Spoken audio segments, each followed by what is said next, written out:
Welcome back to the Maximum Lawyer Podcast. I'm Jim Hacking. And I'm Tyson Mutrux. What's up, Jimbo? I'm very excited. For those of you who aren't watching this on video, Tyson is set up in his car or his truck, and he's across the street from a Hooters. You can see it in the background. He's getting ready to go in for a hearing after our podcast, so it's a very exciting time. We leave no stone unturned in bringing you the best legal, marketing, and law firm management content on the planet. That's right. So here's what I'll tell you. This is like the most comfortable setup I've ever had because I'm in the back of Amy's Grand Wagoneer because I'm waiting for my truck to be delivered, and so it's a pretty good setup, to be honest with you. It's pretty comfy. The least comfortable thing that I've got going on right now is my neck, because I've been lifting. My neck is gotten too big, so my shirts, all the collars are too freaking tight. So like I'm like strangling myself. So that's because I gotta have this tie on. That's like my biggest problem right now is You that. look a little buff. Yeah, I have that same problem, but it's not from lifting. It's from eating too much. My shirts don't fit.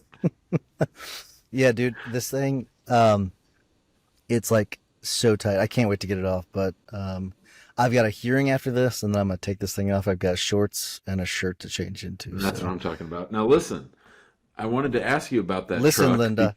Listen, Linda. Listen. I don't know what that means, but you were sort of live tweeting your experience with the car dealer, and specifically, you had hammered out a deal, and then they came up with some BS $2,197 charge for something. I don't remember what it was for. It was like I don't remember what it was for, but did you end up doing the deal? I did the deal. I took Stephen Lefkoff's advice, which was good advice. He's like, listen, if you got the deal you wanted, they took it off because they added this accessories, quote unquote accessories, and they weren't accessories. It was like these, it was like something security etching and all this other crap.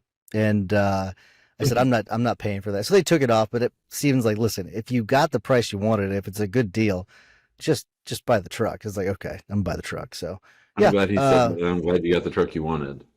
yeah, me too. It was one that I was looking for a specific color, specific features, and so yeah, I got the one I wanted. It's a black F-150 Ford Lightning, so it's completely electric, and so hopefully in 6 months I'm not complaining about it having an EV, but I think I'll like it. I think it's perfect for what I need it for.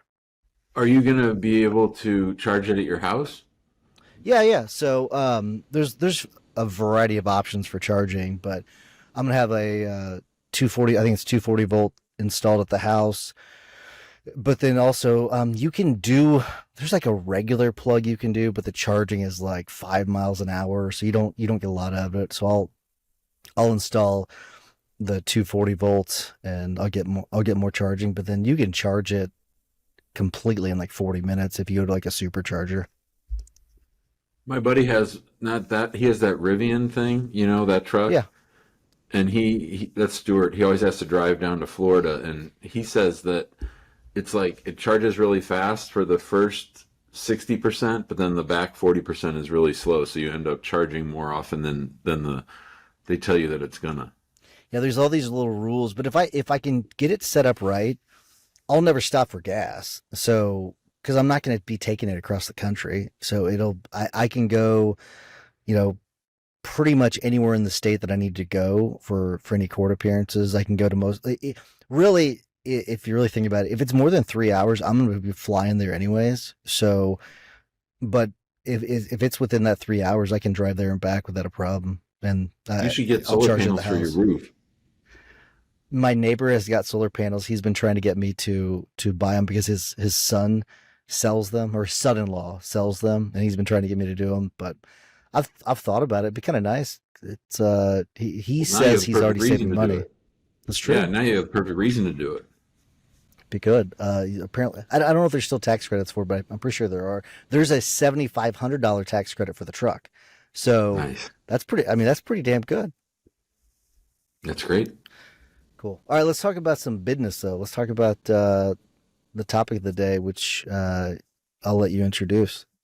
The topic of the day is having hard, tough, difficult conversations. And this is something that I would say for a long time, for me as a person and me as a boss, I liked to avoid. I have historically not liked having hard conversations, and I'm sort of a people pleaser, and I want people to like me, and so it's been historically a trait of mine to not want to have hard conversations. I have done some work on this, and I find myself much more engaged and having much more, many more difficult conversations. So I thought that'd make a good topic for us. Yeah, you and I talked about this a little bit ago, and I told you I feel like you've always been really good at this, and you told me you've not been very good at this historically, and I found that really interesting. But I mean, it, you've always been good to me. Like we've had some tough conversations with people in the past, and I've been on those calls with you, and I feel like you've handled it really really well. But like you have like this fear of them, right? Like that's what you. I think that's I the way get you put anxious it. for But like, sure. yeah. So do you know where that comes from? Yeah, yeah. Yeah, I think it's actually an attempt to control outcomes. I think it's an attempt to, if I say things the right way, if I don't speak what I think, what I actually think, then I can navigate the situation to a place where I want it to be. I think part of it comes from my dad always liked to have hard conversations. You may recall that when he retired from his firm, he used to volunteer, call me up and say, "Hey Jimmy, you got anybody you want me to fire? I'll come over and do it." Like that was his bag. And so I was always sort of put off by that. But yeah, I think where I've there's sort of two places I've landed on it. One is I think it's an attempt at control in a weird way, and two, um, I've gotten much more willing to let go of the result. Sometimes things just need to be said, and Yeah. you might not know what's going to happen after you say it, but it just needs to be said and clarified. And I think that's especially true in the workplace where, you're going to do yourself and your team a whole lot of favors by having a harder conversation earlier than later, letting things percolate or spill over because you were failing to have those hard conversations. So I want to go back to the control thing. So what do you think you're controlling if you don't have the conversation? Because I feel like that's the opposite of what you're doing. Yeah. Um, I'm a very clever boy, and Amani says I'm really good at figuring out what I want to happen, but then being like 20 steps down the road to get there and like reverse engineering it.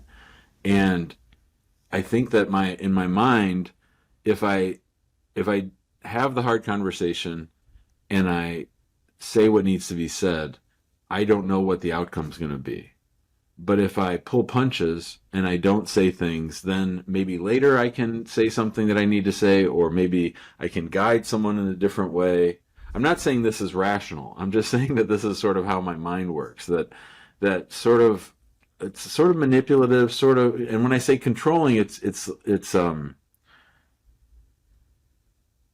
I think that one thing with hard conversations is I was always afraid, especially with my dad, to have there be anger and tumult, right? And Yeah. so, like, I'd rather just keep my mouth shut and not let things sort of spill over. So and I get that. So it's almost like you're controlling your environment by not doing anything and not saying anything in a way. Yeah. So in my family, like we just didn't talk. Like it was like we didn't have like, we didn't have conversation. So I've like as an adult like had to muddle my way through learning some of this stuff. And one of Mm. the major things, I think it's just my upbringing. It was not saying what I truly felt, and that's where Hmm. I've had to like I've been okay with having the conversations, but in the past, what I would do is I would have the conversation, but never during the conversation would I actually say what I felt like truly felt. So if I'm talking to an employee, I would say, hey, we need to have this conversation. So we would sit down, we'd have the conversation, and I'd let them say all the things that they felt, and I would kind of like I would sugarcoat things. I would say things just to kind of get through the conversation, but not like really get to the heart of it. And where I've gotten a lot better is just saying, listen, here's what I really feel about this. And every time I've done that, I it's always gone way better than I would have thought it would have. But like that was what was my struggle was like just I would get in the middle of the conversation, but never really convey how I felt about the situation. If that makes sense. That's interesting because I've certainly seen situations where you've gotten hot, and I think you're pretty good at calming down and stabilizing, and maybe you're going beyond that to just really self-regulating. And if I totally get what you're saying, yeah. Yeah, so like I will say like one of my strengths is like I'll get hot, but before I make any decision or before I really react. I mean, there of course there's been situations where I've in the moment said things or done things that I probably shouldn't have, but for the most part, I'll get hot, I'll kind of do it in private, and then I'll regulate, and then I'll go through and I'll make the decision that needs to be made. But I do have kind of a short fuse, so that does happen sometimes. But if I do have a strength, it's one of those like, okay, let's go into this with a clear head. And I mean, I talk about that with like depots. Like we have a client. I won't give a lot of details about him because he's kind of a high profile client. But the client was talking about how like why is it not okay for me to get mad during the depot? Because you're not going to think clearly. Like that's the reason. There's it's okay to show emotion, but like you get angry and you don't think. That's the problem. It's just it's human nature that you get angry. And so we're talking about these crucial conversations and everything, these really difficult conversations. When you go into these conversations, like if you're mad, if you're angry, you're not be making decisions or saying things that are right. You're not gonna be saying things that you should be saying because you're just not thinking clearly. It's human nature. Well, I'm sure that if you sat down and thought about it, I'm going to take somebody's deposition, and I can anticipate them getting mad. I think you'd be really happy as the lawyer knowing that they're going to lose their cool because you're going to, get things out of them that you never would have otherwise. But Hell uh, yeah, I'm gonna poke the yeah, bear. And I like yeah, poking the bear. Hell yeah, right, that's what I'm gonna do. right. So that works well in a depot. I don't know if it works that well in a workplace. And I really liked this book, Radical Candor. And when I went to the last EOS conference in San Diego, they had the author of Radical Candor come. And, you know, she talked about, being direct, not being dramatic, being factual, sort of draining out the emotion or things that are arguable and just focusing on the facts. Like, and a fact can be, you know, when you did this, it made me feel like that. That's a fact. You can talk about your feelings, but you don't give them ammunition to hit you back over the head with an interpretation. In other words, lay out the fact. This is really what I've been doing. I've been laying out the facts and then getting curious. Instead of saying, when you did this, you were an asshole. Instead saying, when you did this, it made me feel like this, or it made me think this, or it made me remember this, right? And so I think it's important in all of these conversations that you sort of check in and you sort of say, where is this coming from? What's my role in it? How is this triggering me? What is this bringing up from my past? What's been my role in it? I think all those things are really important when you're having these conversations. And you do, as much as I hate it, you do have to sort of let go of the result. And you just don't know what's going to happen. Yeah, I like the part of like asking questions too, where you and I'm a lot of these things, these conversations I'm thinking about is like conversations with employees, right? Where you're Hmm. or it could be business partners or whatever, but it's going in like where you're talking about like curiosity. It's like asking questions, and try not to go into it with assumptions. Like that's really really difficult to do. And then something I saw this whole a year or two ago where someone had posted about like a superpower is being able to see it from the other side's perspective. And like, so you're in the middle of these conversations and sometimes you can do this to your detriment. So I'd be careful about this one, but at least try it a little bit to see it from the other side, from their perspective. Like, why might they be coming from this? Why might their actions be these actions? Why might they be thinking these things? And that might change your approach to things. So let's say you are really pissed off about something an employee did. Well, stop for a second, think about maybe why they did the things that they did, like, and really try to do it. And you might get some understanding is maybe you do have some culpability in this. Maybe there's a reason why they're taking the actions that they took just because maybe it's something you did, or maybe it's you didn't provide the tools or the resources or the training. So like really thinking about it from their perspective can be pretty powerful. I think that's really important, and especially as the law firm owner, you always, I think, for most failures or mistakes, you have to come, unless somebody's doing something intentional or not following the process, then you have to ask yourself, well, did our incomplete systems contribute to this problem? What role did I have? What could we have done differently? What structurally can we do so this doesn't happen again? Those kinds of things. So we had a situation this week where he had to have a difficult conversation with a team member. He made a mistake, and instead of completely owning up to it, he sort of threw a bomb at us, blaming us, leadership, for something that was completely untrue. And so, I mean, I waited a few days, and we had a meeting, and like I said, I sort of laid out the facts of everything that happened.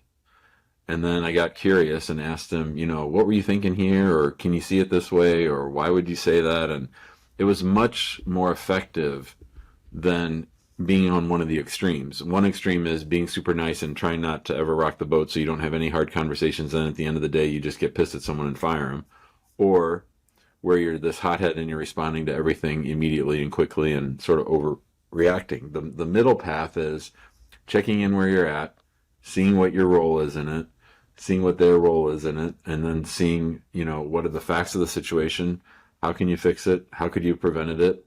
How do we work in the future to move on and beyond this, and then go from there? One of the things I've found is really powerful too, is if there's an issue that's involving multiple people.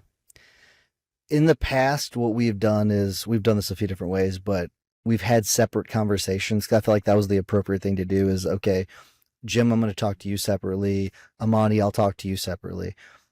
But what I found is that creates more issues than it solves. So what I found is that actually having everyone in the room at the same time during that conversation, or if it's virtual, everyone on the same, Google Meet or Zoom call, because what people tend to do is they tend to tell the truth more when they have the other person in the room, as opposed to if I'm separate, I'm going to tell my side of the story is what I'm going to do.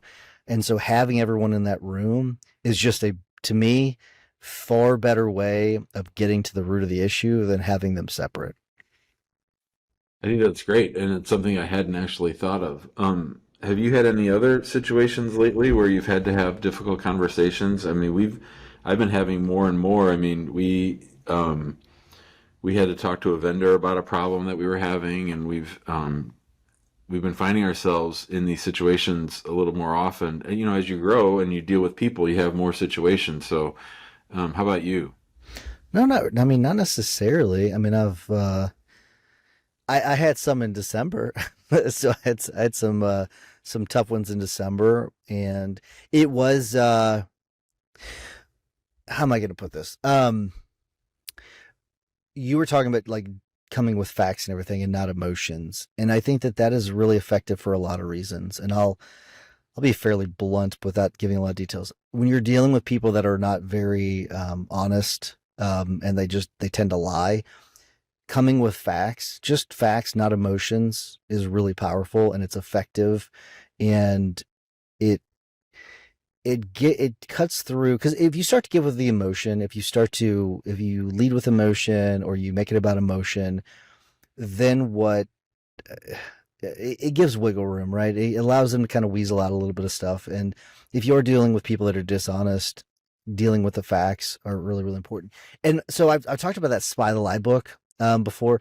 One of the things they talked about too is if you're talking to someone and you're asking questions. So let's say that an employee screwed up and you're trying to get details, and you ask a question like, "Hey, Jim, why is it that you spoke to the client that way?" And instead of Jim saying, "Well, the reason why I did it was because Ms. Jones raised her voice at me, and so I got angry," and so you answer it directly, and instead you say, "Tyson, you know me. Why would I go to church every Sunday. I'm an honest person. I'm someone that treats people with respect," right? So you don't answer the question directly. That's a red flag. That's Yeah. okay.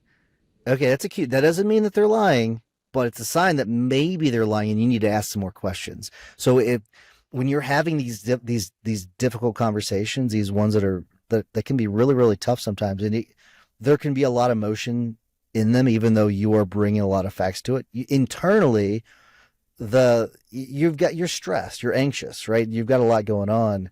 You need to still be able to identify some of these things that they're saying. You need to be listening. You need to be actively listening because they start to give you cues like that. You need to listen and follow up because you part of that having these really really important conversations is listening so you can then ask the right questions. There's another piece to this too that we bring as lawyers and especially litigators, and that is we have a toolbox that a lot of people don't have. So you need It's to be a true. little bit careful. You need to be a little bit careful that you don't slip into cross-examination on the stand with Colonel Nathan Jessup up on the stand. Like you want to be very very careful about sliding into that role because it's just so natural and easy. And like you said, that was a tell when that person tried to obfuscate and point to something else. So I think that's something that I've come to realize. Yeah, that's a good point. All right, we need to wrap things up. Got anything else you want to add? Uh, just yeah, I would say that if you avoid hard conversations, then and if you avoid smaller hard conversations, then eventually that's gonna lead to bigger, harder conversations. And if you don't deal with those bigger, harder conversations, then you're gonna deal with real problems, right? So you can really nip a lot of stuff in the bud if you're open and honest and um, Gary V calls it candor with kindness, right? So there's no reason that says candor has to be mean. Candor can be accurate and honest and truthful and unemotional. And I just think that the more you put it off, the harder it's going to be. That's a great point. I'll just add one more thing to that. When you have a situation with someone where you have to in that working relationship, whether it's a vendor or an employee, whatever, that doesn't mean it's got to be this you versus them or our relationship's over or I don't like you anymore. It doesn't have to be that. You can still do this in a way where there's not anger involved. And will they be angry? Maybe that's on them, but you don't have to bring that to the situation. You can make the situation better potentially by not having that mentality. So the us versus them, you don't have to have that. It's which I this is coming from one I can slip into that and I try not to, but I just know that you can do it. I can do it too. I can do better, but you don't have to have that mentality. All Cool. right, Jimbo, let's wrap things up. Before I do want to remind everyone, join us in the big Facebook group. It's growing every single day, so make sure you join us there. Get a lot of great information on a daily basis. If you want to join us in the guild, go to maxlawguild.com. You can join us at one of our quarterly masterminds. Our next one's going to be Charlotte, and then after that, it is Las Vegas, which is going to be a lot of fun. Jimmy's going to go crazy out in Vegas, I'm sure. He's going to go get Oh like yeah. one of those sports cars and bet a bunch on black, I'm sure. And so Always. you join us out Always there, been on Max. black. That's right, maxlawguild.com. And then while you're listening to the rest of this episode with our tips and hacks of the week, make sure you give us a 5-star review. It helps spread the love. We would greatly appreciate it. Jimmy, what is your hack of the week? I either told you or my team about this a couple weeks ago, and I've been doing it periodically. And we talked on the show today about sort of checking in where you're at before you have these conversations.